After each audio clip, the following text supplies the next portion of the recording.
Our goal is not just to survive in the market. Our goal is to be the best in the market. And in order to do that, our constant effort is providing new tools, updating existing algorithm, making sure we are doing better.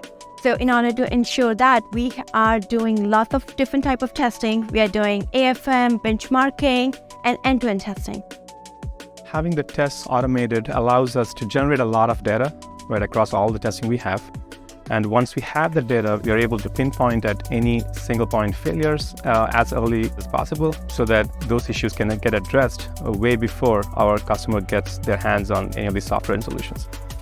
The testing is based on various requirements which you get, right? One of them is a requirements-driven testing, which is primarily how the feature and functionality should work when we have new features which we're trying to push to the customer. These are features which are completely unique, which may not exist today at all, for which we come up with the requirements and how to test it as well.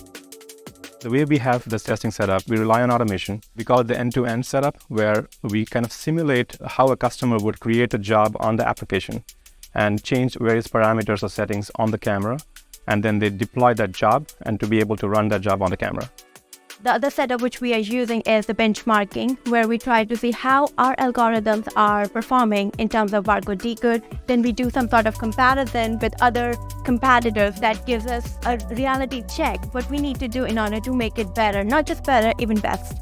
So we as a test and validation team, we are extremely proud of what we have been able to do in the last 2 years or so. And the amount of automated tests we have, which is like in thousands of numbers, which is running across multiple setups every day, allows us to give enough confidence that the quality of the software and solution which we are providing to the customers is extremely high.